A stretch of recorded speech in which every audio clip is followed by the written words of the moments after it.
Hello friends, you are watching Mr. Professor YouTube channel. This is our video lecture number 19 of differentiation and we are solving previous year questions. तर आज आपण इथे 3 question बघणार आहोत. त्यातला आपला first question हा महाराष्ट्र CET 2009 मध्ये विचारण्यात आलेला आहे आणि सेकंड क्वेश्चन हा महाराष्ट्र CET 2010 मधला आहे आणि आपला जो लास्ट क्वेश्चन आहे तो कर्नाटका CET 2017 मध्ये विचारण्यात आलेला आहे. तर सर्वात आधी आपण आपला फर्स्ट क्वेश्चन सॉल्व करण्याचा प्रयत्न करूया. तर तो काही अशा प्रकारचा आहे. If x equal to 2 cos theta minus cos 2 theta and y equal to 2 sin theta minus sin 2 theta then dy by dx. तर आपल्याला इथे dy by dx काढायचा आहे. तर सर्वात आधी ज्या आपल्याला दोन टर्म दिलेले आहे x आणि y च्या त्या आधी आपण लिहून घेऊया. बघा आपल्याला x equal to दिलेली आहे term 2 cos theta minus cos 2 theta आणि y equal to आपल्याला दिलेला आहे 2 sin theta minus sin 2 theta. Okay आणि आपल्याला काढायचं आहे dy by dx. तर सर्वात आधी आपण या x आणि y ला डिफरन्शिएट करून घेऊया. इथे आपल्याला differentiate with respect to theta करावं लागणार. बघा इथे आपण लिहून घेऊया differentiate with respect to theta. We get पहा म्हणजे आपल्याला dx बाय d थीटा काढावं लागणार. याला आपल्याला डिफरन्शिएट करायचं आहे. याला डिफरन्शिएट केल्यानंतर येणार 2 मायनस साइन थीटा बरोबर आणि इथे येणार 2 sine 2 theta minus 2 minus sine 2 theta. Okay याला आपण अरेंज करून घेऊया. इथे मायनस मायनस प्लस होणार म्हणून आपण ही टर्म समोर घेऊन घेऊया. इथे येणार साइन 2 थीटा मायनस इथे पहा मायनस 2 साइन थीटा. पहा अशा प्रकारची टर्म. ओके त्याच प्रकारे आपण dy बाय d थीटा काढून घेऊया. पहा ते येणार 2 cos theta minus 2 cos 2 theta. Okay पहा अशा प्रकारे आता आपल्याला काढायचं आहे dy बाय dx. ओके म्हणजे dy by d theta divided by dx by d theta. Okay तर आपण या दोन्ही व्हॅल्यू काढलेल्या आहेत त्या व्हॅल्यू आपण इथे पुट करूया. पहा dy बाय d थीटाची व्हॅल्यू काढलेली आहे आपण 2 cos theta minus 2 cos 2 theta. Okay divided by dx by d theta ही व्हॅल्यू म्हणजे 2 sin 2 theta minus 2 sin theta.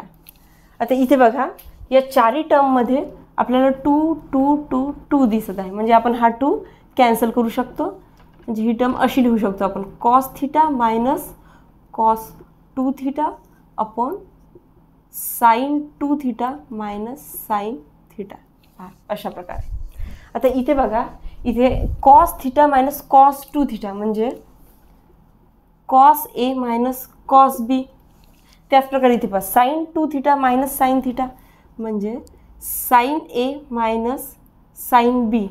हा फॉर्म्युला इथे अप्लाय करू शकतो आपण. पहा आता या हा फॉर्म्युला आपल्याला माहिती आहे आपण लिहून घेऊया तो. आता cos A minus cos B म्हणजे येते minus 2 sin A minus B upon 2 into sin A plus B upon 2. पहा अशा प्रकारे. त्याच प्रकारे इथे पहा sin A मायनस B चा फॉर्म्युला आहे 2 sin A minus B upon 2 into cos A plus B upon 2. हे फॉर्म्युले आपल्याला माहीत आहे. हे फॉर्म्युले आपल्याला इथे अप्लाय करावं लागणार. पहा इथे आपण अप्लाय करूया. पहा cos theta minus cos 2 theta. पहा हा फॉर्म्युला म्हणजे इथे येणार minus 2 sin A minus B म्हणजे theta minus 2 theta.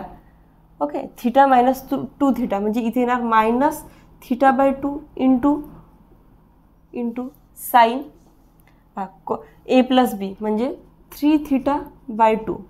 Okay sorry divided by आता पहा साइन 2 थीटा म्हणजे इथे येणार 2 sine theta by 2 into cos A plus B म्हणजे 3 थीटा बाय 2. ओके आता बघा इथे बघा आता साइन थीटा बाय 2 म्हणजे बघा साइन साईन मायनस थिटा राहिला तर तो येत असतो sine minus sine theta. Okay, हे आपल्याला माहीत आहे. आता बघा इथे साईन मायनस थिटा बाय 2 म्हणजे मायनस साईन थिटा बाय 2 आणि इथे ऑलरेडी मायनस आहे म्हणजे ही व्हॅल्यू होणार प्लस. बघा म्हणजे इथे येणार साईन थिटा बाय 2. ओके, हा 2 कॅन्सल होणार आणि इंटू साईन 3 थिटा बाय 2. बघा ही व्हॅल्यू आपण ॲज इट इज लिहिलेली आहे आणि इथे आपण लिहिलेलं आहे साईन थिटा बाय 2 कारण की मायनस मायनस प्लस होणार.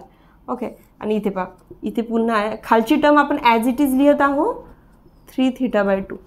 आता बघा ही व्हॅल्यू आणि ही व्हॅल्यू कॅन्सल होणार, सेम आहे. तर आता पहा इथे साईन अपॉन कॉस दिसत आहे. आता साईन अपॉन कॉस टॅन येत असतो म्हणजे इथे येणार टॅन 3 थिटा बाय 2 आणि ही व्हॅल्यू आहे आपली dy बाय dxची जी की आपल्याला काढायची होती आणि ही व्हॅल्यू आपल्याला ऑप्शन नंबर सी मध्ये दिसत आहे म्हणजे option number C is the correct one.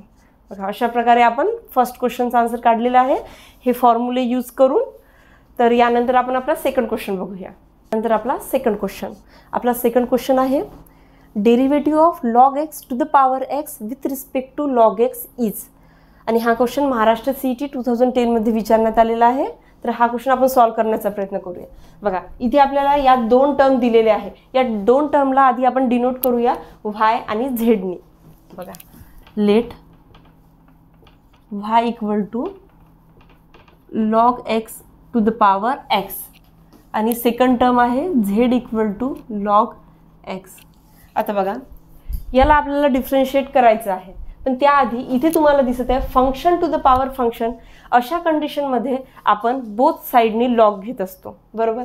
तर आपण आधी इथे या टर्ममध्ये आधी बोथ साईडनी लॉग घेऊया म्हणजे ही टर्म होणार log y into log of log x to the power x म्हणजे ही व्हॅल्यू होणार एक्स लॉग ऑफ एक्स अशा प्रकारची, बरोबर.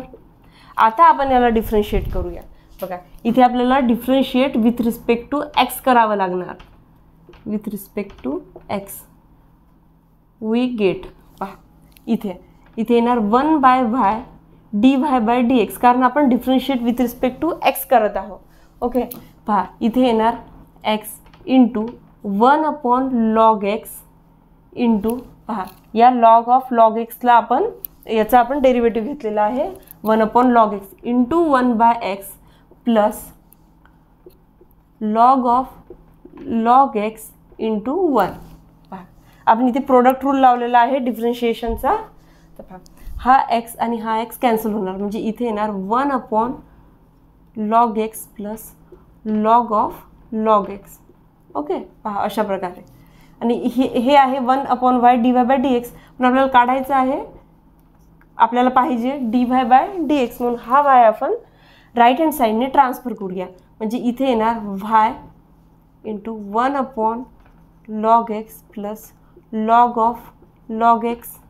ओके, आता बघा वायची व्हॅल्यू आपल्याला दिलेली आहे log x to the power x ती आपण इथे पुट करूया. ओके, पहा आणि ही टर्म जी आहे ती आपण ॲज इट इज लिहूया 1 upon log x plus log of log x. पहा अशा प्रकारे आपल्याला dy बाय dx मिळालेला आहे. आता आपण काढूया dz बाय dx. ओके, पहा तर तिथे आहे लॉग एक्सचा डेरिव्हेटिव्ह येत असतो 1 बाय एक्स. आता आपल्याला काढायचं आहे derivative of log x to the power x with respect to log x म्हणजे त्यांनी आपल्याला काढायला सांगितलेलं आहे dy बाय dz. ओके, म्हणजे dy by dx divided by dz by dx आणि या दोन्ही व्हॅल्यू आपण काढलेल्या आहे. ही आहे first value log x to the power x upon 1 upon log x plus log of log x divided by dz by dx म्हणजे 1 by x, बरोबर. आपण फक्त इथे व्हॅल्यू पुट केलेले आहे. पण आता याला सॉल्व करूया. आता हा एक्स आपण वरती घेऊन जाऊ शकतो म्हणजे ही टर्म येणार x log x to the power x in bracket 1 upon log x plus log of log x. बघा अशा प्रकारे. आणि ही व्हॅल्यू आहे आपली dy/dz ची, जी की आपल्याला काढायला सांगितलेली होती. आणि ही व्हॅल्यू आपल्याला दिसत आहे ऑप्शन नंबर बी मध्ये. ओके, म्हणजे option number B is the correct one. यानंतर आपण आपला लास्ट क्वेश्चन बघूया. नंतर आपला लास्ट क्वेश्चन. तर आपला लास्ट क्वेश्चन असा आहे, if sin x equal to 2t 1 + t², tan y equal to 2t upon 1 - t² then dy/dx is. पहा, तर सर्वात आधी आपण ज्या टर्म दिलेल्या आहे त्या टर्म लिहून घेऊया. पहा, इथे आपल्याला sin x आणि tan y च्या टर्म दिलेल्या आहे. इथे sin x इक्वल टू आपल्याला दिलेला आहे 2t अपॉन 1 + t² आणि tan y दिलेला आहे आपल्याला 2t अपॉन 1 - t². पहा, तर सर्वात आधी आपण या दोन्ही टर्ममध्ये t equal to tan 2θ put करू. बघा, तर ते का बरं पुट करणार आहोत आपण ते तुम्हाला पुढे प्रॉब्लेम सॉल्व केल्यानंतर कळणार. पहा, आधी आपण पुट करूया. पहा, put θ equal to t equal to tan 2θ. Okay, tan θ. Okay, पहा, म्हणजे इथे आपण 1 आणि 2 याला देऊया. Put t equal to tan θ in equation 1 and 2 we get. पहा, म्हणजे sin x इक्वल टू येणार 2 tan θ अपॉन 1 + tan² θ आणि इकडे येणार tan y equal to 2 tan θ upon 1 - tan² θ. Okay, आता जर तुम्ही या दोन्ही टर्म बघितल्या तर तुम्हाला लक्षात येणार ही जी टर्म आता क्रिएट झालेली आहे tan θ पुट केल्यानंतर हा sin 2θ चा फॉर्म्युला आहे. ओके, आणि हा जो फॉर्म्युला किंवा जी व्हॅल्यू मिळालेली आहे ती tan 2θ ची आहे. ओके, म्हणून आपण इथे tan θ पुट केलेला आहे, जेणेकरून तो फॉर्म्युला इथे क्रिएट होणार आणि आपलं जे प्रॉब्लेम आहे ते सॉल्व्ह होणार. बघा, आपण इथे पुट करूया, म्हणजे फॉर्म्युला अप्लाय करूया. पहा, हा फॉर्म्युला आहे sin 2θ चा. ओके, आणि पहा, हा जो फॉर्म्युला आहे तो फॉर्म्युला आहे tan 2θ चा. आता बघा, इथे साइन कॅन्सल होणार आणि इथे राहणार x इक्वल टू 2θ आणि इथे राहणार y इक्वल टू 2θ. बरोबर. पहा, आता आपण याला डिफरन्शिएट करूया. पहा, या दोन्ही टर्मला आपण डिफरन्शिएट विथ रिस्पेक्ट टू θ करूया. We get. पहा, म्हणजे dx/dθ इक्वल टू येणार θ. ओके, सॉरी, इथे येणार 2 आणि इथे येणार dy/dθ म्हणजे इथे येणार 2. पहा, अशा प्रकारे आता आपल्याला काढायचं आहे dy/dx म्हणजेच dy/dθ /dx/dθ ज्या व्हॅल्यू आपण आताच काढलेल्या आहे. पहा, म्हणजे 2/2 इथे पहा dy/dθ इक्वल टू 2 आहे आणि dx/dθ इक्वल टू 2 जे की व्हॅल्यू आपण आता काढलेली आहे. पहा, 2/2 म्हणजे 1 म्हणजे dy/dx इक्वल टू आपल्याला मिळालेला आहे 1 आणि हे आहे आपला फायनल आन्सर. आणि आपल्याला हे मिळालेलं आहे ऑप्शन नंबर ए मध्ये, म्हणजे option number A is the correct one. पहा, अशा प्रकारे आपण टी ची व्हॅल्यू जेव्हा tan θ पुट केलेला आहे आपल्याला हा फॉर्म्युला मिळालेला आहे sin 2θ आणि tan 2θ च्या फॉर्ममध्ये. अशा प्रकारे आपण आपण हे प्रॉब्लेम सॉल्व केलेला आहे. तुम्ही हे तिन्ही क्वेश्चन पॉज करून नोट डाऊन करू शकता. Thank you for watching. See you in the next video.